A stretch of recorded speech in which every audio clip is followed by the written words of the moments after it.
kitchen. Today I'm dealing with a glut of tomatoes. It's my own self-doing. I planted 4 London Boy tomato plants, right? They are producing massive amounts of tomatoes. So today we're gonna make some tomato sauce. And huge ones. And they're really enormous tomatoes. I think I showed you in a couple other videos how big some of them are. But today I have to deal with them because if I don't, I'm gonna lose them.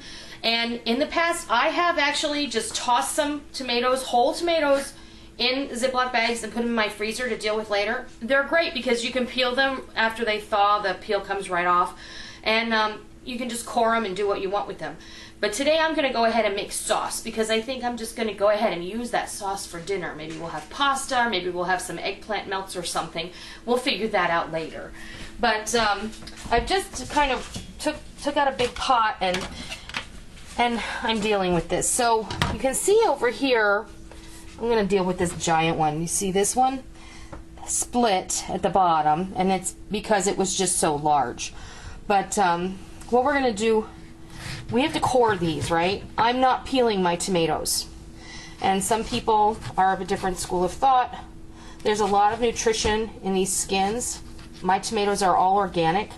If you get your tomatoes from the grocery store and they are not organic, I would highly recommend that you peel them. But I'm not going to peel my tomatoes today. And I'm just tossing this over here. So you want to pretty much, these giant ones are kind of an exception. These are not very tough in the middle. But any of these brown spots you want to take off. And that piece looks good. You just want a good paring knife. And this is, people have asked me where I got these colored knives. I actually got them at TJ Maxx. I got this is a sharper image knife, and I didn't buy it for the name. I just bought it because it came with 3 of these plastic mats. They were each 3 different colors, and it came with 3 different knives with corresponding colors. And I think I paid like $7. The pink knife that everybody loves, I got that at TJ Maxx too, and it was like $3. So if you're ever around TJ Maxx, you should go have a look. And we're just going to cut this big old nasty piece out of here. There's no scientific way to do this. I don't peel or seed my tomatoes when I make sauce because I'm going to hit this with an immersion blender. And we're going to grind them all up anyway. If we get foam as it's cooking, look, we can just skim it off. But there's a lot of good nutrition in the seeds and the skins. I don't care what anybody says. So, you know, why spend all that time unless you really are entering the county fair or have a serious aversion to skins and seeds, then go ahead and spend the extra time doing it. I don't feel like spending the extra time. I do this all the time. I will throw 4 or 5 tomatoes in a pot on the stove in the morning, and I will simmer it with spices and seasonings all day long, and we'll have I'll put it in a pasta bake or something, especially this time of year.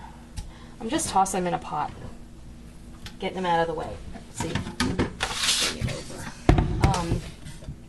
Let me show you how to core a tomato. If you hold your knife like this, if you had a smaller paring knife and if you're not familiar with using a knife very well, I would highly recommend you use a smaller knife. I am used to using this knife, but just in case, let me get a smaller knife down. What is I saw one in here. Yeah. I thought I did. Yeah. No. Okay. We hide these because they're like surgical knives. I got 2 of these knives at a home show, and these are Mundial knives, and they will, you could skin animals with this knife. It's so sharp. But you want to hold the shank of your knife like this, put your finger like this, okay? So you've got a good grip. This is going to help you guide the knife. You're going to insert the knife about 1/8 of an inch away from the center, you know, the core of the tomato, and then just make small sawing motions up and down. With your other hand, you're going to turn the tomato. you're guiding the knife the whole way. So basically what you've done is you've made a cone. You can stick your knife in there and pop it out. And that is how you core a tomato properly. You can also get these nice little fancy, what they're called tomato sharks. They look like a little melon baller. It's a very tiny little melon baller, but it has serrated teeth around the edge of it. And in restaurants, they often use those to core tomatoes, but I find them to be slow work compared to how quickly I can do it with a knife. Exactly, more trouble than they're worth. So we all have our favorite implements of destruction in the kitchen. So try saving some of these seeds. Or? These seeds I don't want to save because lemon boys are a hybrid, and you're not going to get the same tomato. So I'm going to enjoy having lemon boy tomatoes as long as my local grower that I get some of my plants from, who does all organic planting and everything, as long as she carries these lemon boys, I'm going to enjoy them. And that's a personal preference. If you don't want to do hybrid, then it's heirloom all the way. You can get heirloom yellow tomatoes, so that's not an issue. I don't know what their names are off the top of my head, but if you go to Baker Creek Seeds, and their website is rareseeds.com, RARESEEDS, then sure that you will find a variety of tomatoes, not just red and yellow, but you'll find purple and brown and black, and you'll be surprised at what you find there, because Baker Creek is outstanding. Okay. Well, I'm going to go and I'm going to process all these tomatoes, and then when I come back, I still have quite a bit in the sink here. When we come back, we'll get started on how I go about this process. Okay, I've cut them up. I've cut all the bad spots out, and honestly, not that bad. I mean, that's just cores, and some of them I just sliced the tops off of. Compost. It's compost, that's right. But that is a pot of tomatoes. And they're mostly yellow, so we are going to have a yellow sauce. And that's okay. This is an 8-quart stock pot, just to give you an idea. So we probably have about 8 quarts of tomatoes. So what I'm going to do, and I actually toyed with the idea of using a larger pot. I have this pot. I have a 16-quart stock pot. I have, I don't think that's, I have a 10-quart, I think, enamel stock pot, but I don't want to use that. And I also have my 21-quart stainless steel canner pot, but I think we're just going to go with this one and be fine. What you want to do is put this over a medium heat and just let it start to simmer and let all those juices start to kind of come out of the tomatoes. And then when you can come back, we'll come back and I'll show you. You'll be able to start to stir it and mash it with a spoon. And then at some point, we'll be able to go in there with our immersion blender and just wazz it all up into a nice cohesive sauce. And that's when we'll start to, we will season it, and then we'll start to reduce it so that the flavors can come together. You are going to want to cook this so that your flavors mingle. And this isn't something, you know, if you just want to make a plain tomato sauce, you put tomatoes and salt, and that's fine. But I'm going to season this the way we like to eat it. And then one other thing I wanted to tell you was that if you don't want to, you know, do the hot water to peel the tomatoes and squeeze all the seeds out and all of that, you know, I'm not doing any of that. But if you prefer a seedless, skinless sauce, that's fine. Use a food mill, and you run it through the food mill, and it'll be easy. It just takes a little time. But what I would do is I would actually cook it until the next step. Before you season it, I would cook the tomatoes down, and then I would run them through a food mill. And it'll be easier for you to get all the seeds and stems and skins off, rather. And then you can proceed with the seasoning and reduction of your sauce. So this is where we're at now. I'll come back when we can stir it and you can see what they are supposed to look like. So we'll be back when that happens. We are back. I have turned the heat off on these tomatoes because they boiled over just a little bit. You know, I had the lid on it, and when that happens, sometimes that steam builds up. But you can see the tomatoes have slumped. All their juice has come out, and it is lovely. So the pot was perfect size. It was the perfect size, yes. I was a little bit worried after I turned the camera off that maybe I needed a larger pot, but I'm glad that I didn't. I added a tablespoon of pink Himalayan sea salt. So I always do that. Himalayan pink salt. I always want to say sea salt. It's like habit, you know. These tomatoes are nice and salty on their own. I added a little salt because a little salt's always necessary and tomatoes love salt. If you don't want to put salt, don't. I have my stick blender. This is my Wolfgang Puck Bistro Immersion Blender. And I'm going to start to blend this. And then we'll move on to the next step. That's probably enough noise. I'll bring you back when it's time to do the rest. We are back from visiting my parents and running a couple errands. We've had some lunch, and I put this back on the stove about a half an hour ago on a low, it's medium, on medium simmer. And when this does this, it is going to foam. So you want to get out your skimmer. I love this skimmer. A lot of people ask me where I get stuff, and you know what? A lot of the finer items that I have, like little gadgets and tools, I've actually picked up at TJ Maxx. So do not discount the greatness of TJ Maxx because they get really good brand name items, and you know, like this was probably $3, and that's how you want to buy stuff. I gotta start looking there. I gotta start looking there. You've got to start looking there. And what I'm trying to do now is I'm trying to cook some of the water out of here so that the flavors become more concentrated. You can already see that it's cooked down a bit.